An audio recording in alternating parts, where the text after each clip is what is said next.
नमस्कार दोस्तों, स्वागत है आप सभी का जीके की इस प्रैक्टिस क्लास में, जिसमें दोस्तों आज हम 25 क्वेश्चंस यानी दोस्तों 25 क्वेश्चंस करने वाले हैं। तो ये सारे क्वेश्चन दोस्तों आज के मिक्स क्वेश्चंस होंगे, यानी दोस्तों हर सब्जेक्ट से क्वेश्चंस इसमें होंगे। पॉलिटी, हिस्ट्री, जियोग्राफी और दोस्तों साइंस के भी इसमें क्वेश्चंस होंगे। तो आप किसी भी एग्ज़ाम की तैयारी कर रहे हो सभी के लिए बहुत ही महत्वपूर्ण होगा। और लास्ट में आप ज़रूर बताएंगे कि 25 में से कितने क्वेश्चंस आपने सही किए। तो इसलिए आप जो क्वेश्चंस आपको आए उसे आप टिक करते ज़रूर चलें, ताकि आप लास्ट में बता सकें कि कितने क्वेश्चंस आपने आज के टेस्ट में सही किए हैं। और ये सारे क्वेश्चन तो दोस्तों हम 25 क्वेश्चंस करेंगे। ये पिछले कई एग्ज़ाम में यानी अलग अलग एग्ज़ाम में क्वेश्चंस ये सारे पूछे गए हैं। तो आप किसी भी एग्ज़ाम की तैयारी कर रहे हो सभी के लिए बहुत ही महत्वपूर्ण होगा। चलिए देखते हैं पहले क्वेश्चन से। क्वेश्चन है, राष्ट्रीय उपभोक्ता दिवस कब मनाया जाता है? बताएंगे राष्ट्रीय उपभोक्ता दिवस कब मनाया जाता है। तो याद रखेंगे दोस्तों, हर साल 24 दिसंबर को राष्ट्रीय उपभोक्ता दिवस के रूप में मनाया जाता है। बी वाला करेक्ट आंसर होगा। अब दिसंबर में एक और महत्वपूर्ण यहाँ पर याद रखेंगे, 10 दिसंबर को कौन सा दिवस मनाया जाता है? तो मानवाधिकार दिवस मनाया जाता है। मानवाधिकार दिवस, मानवाधिकार दिवस दोस्तों हर साल 10 दिसंबर को मनाया जाता है। इसको भी आपको ध्यान रखना है। अगला प्रश्न देखें। चलिए बताएंगे दोस्तों, विटामिन से क्वेश्चन है कि कैल्सीफेरॉल किस विटामिन का नाम है?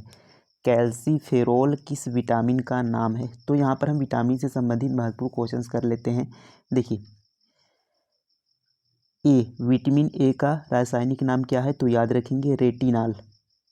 रेटिनॉल किसका नाम है दोस्तों? रासायनिक विटामिन ए का। और विटामिन ए की कमी से कौन सा रोग होता है? इसको भी याद रखेंगे। तो रतौंधी रोग होता है विटामिन ए की कमी से। कौन सा रोग होता है? रतौंधी रोग होता है विटामिन ए की कमी से। देखिए, विटामिन बी का रासायनिक नाम क्या है? तो याद रखेंगे थायमीन। कौन सा रासायनिक नाम है विटामिन बी का? थायमीन। और विटामिन बी की कमी से कौन सा रोग होता है? याद रखेंगे बेरी। कौन सा रोग होता है दोस्तों? बेरी याद रखेंगे। बेरी किसकी कमी से होता है? विटामिन बी की। विटामिन सी का रासायनिक नाम क्या है? Ascorbic acid. याद रखेंगे एस्कॉर्बिक एसिड। एस्कॉर्बिक एसिड किसका नाम है? विटामिन सी का नाम है। और विटामिन सी की कमी से रोग कौन सा होता है? तो स्कर्वी रोग होता है। याद रखेंगे स्कर्वी। विटामिन सी की कमी से कौन सा रोग होता है? स्कर्वी होता है। विटामिन डी, देखिए विटामिन डी का नाम क्या है? कैल्सीफेरॉल। विटामिन डी का रासायनिक नाम क्या है? कैल्सीफेरॉल।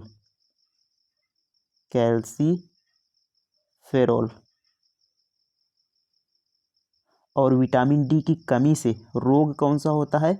तो याद रखेंगे दोस्तों, विटामिन डी की कमी से रोग होता है रिकेट्स या जिसे सूखा रोग भी कहते हैं। इसको आपको ध्यान रखना है। देखिए, अब हमसे पूछा क्या गया है, कैल्सीफेरॉल किसका रासायनिक नाम है? तो विटामिन डी का रासायनिक नाम क्या है? कैल्सीफेरॉल। किसका नाम है दोस्तों?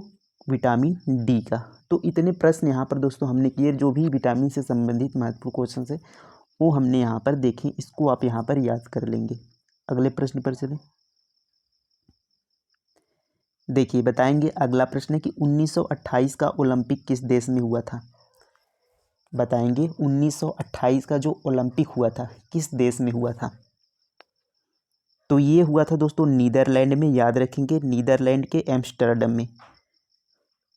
नीदरलैंड के एम्स्टर्डम में हुआ था 1928 का ओलंपिक। याद रखेंगे। अगला प्रश्न देखें। धन्वंतरी अवार्ड किस क्षेत्र में दिया जाता है? बताएंगे धन्वंतरी अवार्ड किस क्षेत्र में दिया जाता है? धन्वंतरी अवार्ड किस क्षेत्र में दिया जाता है? तो यह चिकित्सा के क्षेत्र में दिया जाता है। सी वाला करेक्ट आंसर हो जाएगा। धन्वंतरी अवार्ड चिकित्सा के क्षेत्र में दिया जाता है। याद रखेंगे। नेक्स्ट क्वेश्चन देखें। बैटन कप किससे संबंधित है? बताएंगे बैटन कप किससे संबंधित है? तो ये दोस्तों आपका हॉकी से संबंधित है बैटन कप। याद रखेंगे बैटन कप किससे संबंधित है? हॉकी से संबंधित है। ए वाला करेक्ट आंसर होगा। याद रखेंगे। अगला प्रश्न देखें।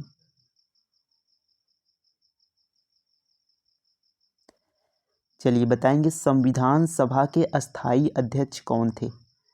संविधान सभा के अस्थाई अध्यक्ष कौन थे?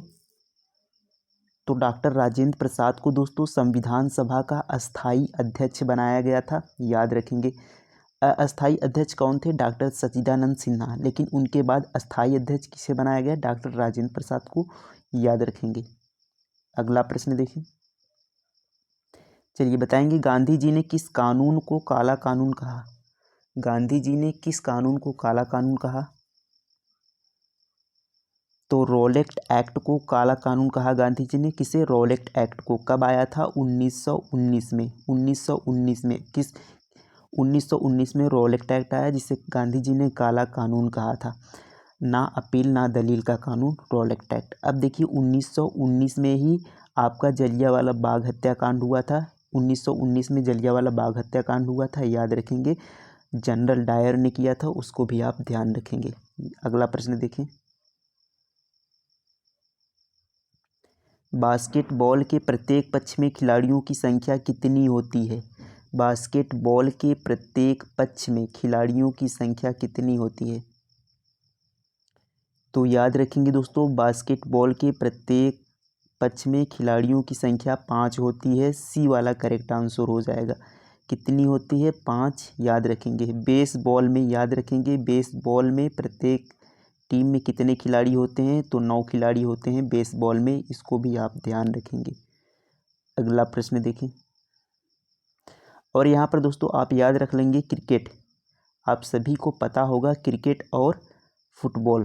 क्रिकेट और फुटबॉल, क्रिकेट और फुटबॉल में पूछे कितने खिलाड़ी होते हैं? तो प्रत्येक टीम में 11 खिलाड़ी होते हैं, इसको आप ध्यान रखेंगे।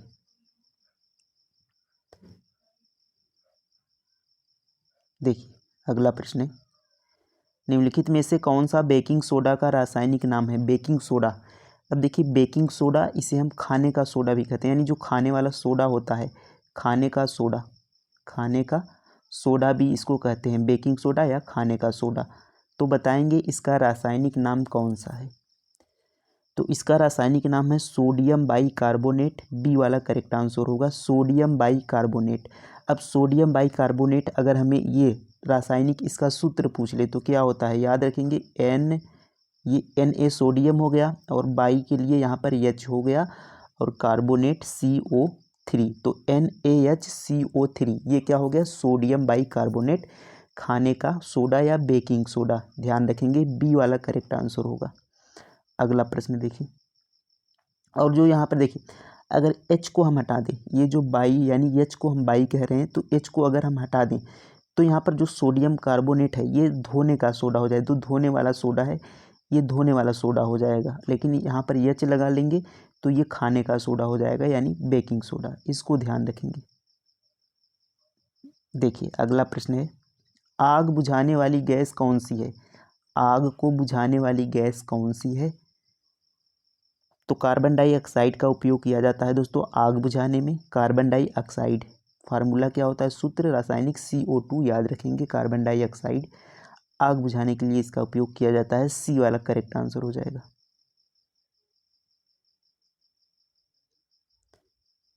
सोने के सर्वाधिक सिक्के किस काल में जारी किए गए थे? बताएंगे सोने के सर्वाधिक सिक्के किस काल में जारी किए गए थे?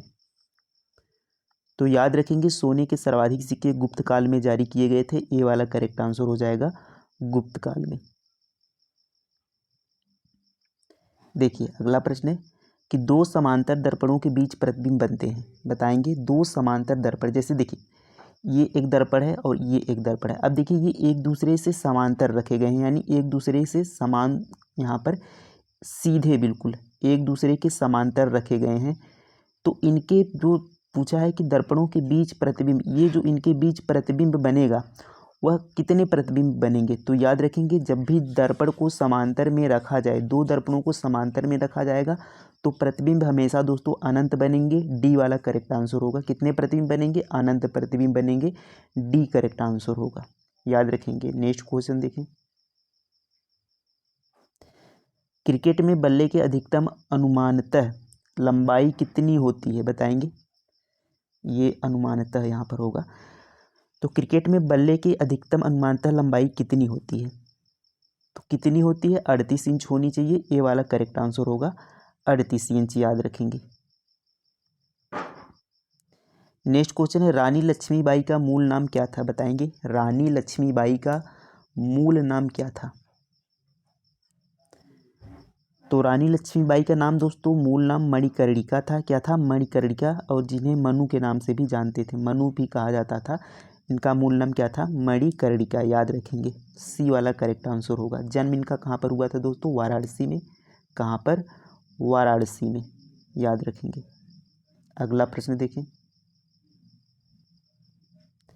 बिहार बंगाल से अलग हुआ था। बिहार बंगाल से कब अलग हुआ था? बताएंगे। तो 1912 में दोस्तों बिहार बंगाल से अलग हुआ था। ए वाला करेक्ट आंसर हो जाएगा 1912 में। बिहार बंगाल से कब अलग हुआ था? 1912 में। अब सन 2000 में 3 राज्य अलग हुए थे, उनको आपको बताना है। 3 राज्य अलग हुए थे, कौन कौन से हुए थे? देखिए, यूपी से अलग हुआ था, उत्तर प्रदेश से उत्तराखंड। उत्तराखंड किससे अलग हुआ था? उत्तर प्रदेश से। मध्य प्रदेश से कौन अलग हुआ था? छत्तीसगढ़।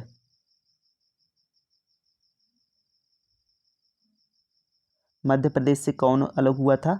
छत्तीसगढ़। और एक आपको यहाँ पर कमेंट कर कर बताना है, एक आपको कमेंट कर कर बताना है कि किस राज्य से कौन राज्य यहाँ पर अलग हुआ था, और ये तीनों कब अलग हुए थे? तो याद रखेंगे, ये तीनों सन 2000 में अलग हुए थे, याद रखेंगे। और ये तीसरा वाला आपको कमेंट कर कर बताना है कि किस राज्य से कौन सा राज्य अलग हुआ। अगला प्रश्न देखेंगे,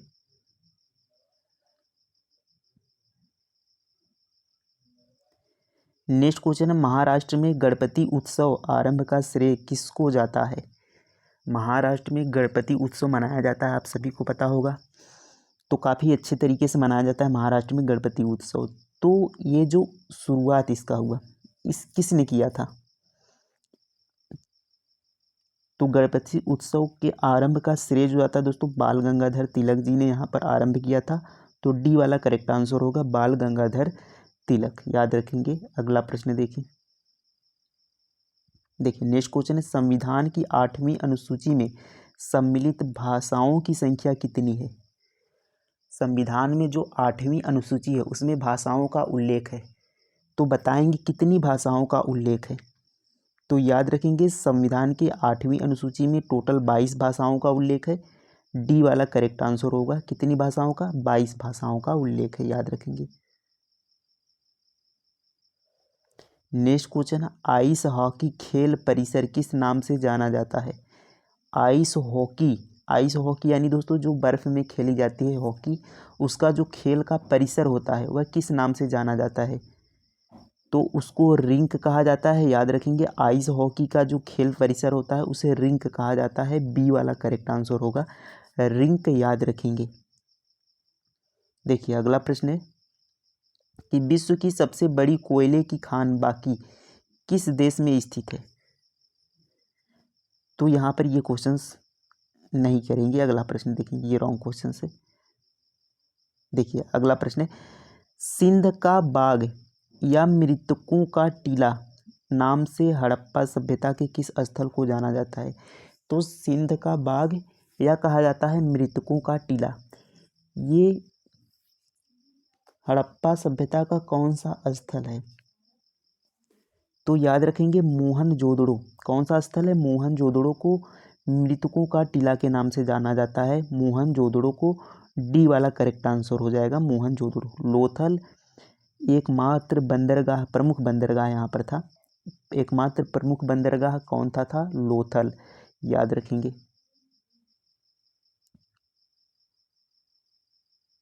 देखिए, अगला प्रश्न है, दूध के दही बनने का कारण है। तो दूध के दही बनने का कारण कौन सा है? तो याद रखेंगे लैक्टोबैसिलस दूध के दही बनने का कारण है। ए वाला करेक्ट आंसर हो जाएगा। गांधी जी किस गोलमेज सम्मेलन में भाग लेने के लिए लंदन गए थे? बताएंगे, गांधी जी किस गोलमेज सम्मेलन में भाग लेने के लिए लंदन गए थे? तो गांधी जी द्वितीय गोलमेज सम्मेलन में भाग लेने के लिए लंदन गए थे। बी वाला करेक्ट आंसर हो जाएगा दूसरे गोलमेज सम्मेलन में। किस जहाज से गए थे? याद रखेंगे राजपुताना, राजपुताना जहाज से गए थे, याद रखेंगे। अगला प्रश्न है, गारो, खासी तथा जयंतिया जनजाति किस राज्य में निवास करती है? गारो, खासी तथा जयंतिया जनजाति किस राज्य में निवास करती है? तो ये मेघालय में निवास करती हैं। बी वाला करेक्ट आंसर हो जाएगा मेघालय में। नेक्स्ट क्वेश्चन देखेंगे, गीगाबाइट कितने बराबर होता है, बताएंगे। 1 गीगाबाइट यहाँ पर 1 GB बराबर क्या होता है? तो याद रखेंगे 1 GB बराबर 1024 MB होता है। क्या होता है? 1024 MB। और 1 MB बराबर होता है 1024 KB। तो KB छोटा होता है, KB से बड़ा MB होता है, फिर उसके बाद MB से बड़ा GB होता है। अब उसके बाद GB के बाद दोस्तों TB आ जाता है। तो 1 TB बराबर 1024 GB हो जाएगा। तो इस तरीके से ये बढ़ता जाएगा। तो याद रखेंगे, पूछा है GB, तो 1 GB बराबर क्या हो जाएगा? 1024 MB। तो किस में है? बी वाले में 1024 MB। ये हमारा करेक्ट आंसर हो जाएगा बी वाला। अगला प्रश्न देखेंगे, देखिए लास्ट क्वेश्चन है, भारत एवं पाकिस्तान का विभाजन किस योजना के तहत हुआ था? तो भारत और पाकिस्तान का विभाजन किस योजना के तहत हुआ था? तो ये था माउंटबेटन योजना। ए वाला करेक्ट आंसर हो जाएगा माउंटबेटन योजना के तहत भारत पाकिस्तान का विभाजन हुआ था 1947 में, 1947 में। याद रखेंगे कौन सी रेखा है दोस्तों भारत पाकिस्तान के बीच? तो याद रखेंगे रेड क्लिफ रेखा है। कौन सी? रेड क्लिफ रेखा है भारत पाकिस्तान के बीच। अब ये दोस्तों हमारे कंप्लीट हो गए 25 क्वेश्चंस। एक क्वेश्चंस दोस्तों हमने यहाँ पर बीच में छोड़ दिया था। तो 25 में से यहाँ पर 24 क्वेश्चन टोटल हुए। तो 24 में से कितने क्वेश्चंस आपने सही किए कमेंट में ज़रूर बताएंगे। और ये क्वेश्चन दोस्तों मैंने पूछा था वहाँ पर कि सन 2000 में 3 राज्य अलग हुए थे, उत्तर प्रदेश से उत्तराखंड, मध्य प्रदेश से छत्तीसगढ़, और एक राज्य दोस्तों आपको बताना था कि किस राज्य से कौन सा राज्य अलग हुआ था। ये आपको कमेंट कर बताना है सन 2000 में। तो बताएंगे दोस्तों ये क्लास कैसी लगी। मिलते हैं नेक्स्ट टेस्ट में, तब तक के लिए थैंक यू, धन्यवाद, जय हिंद।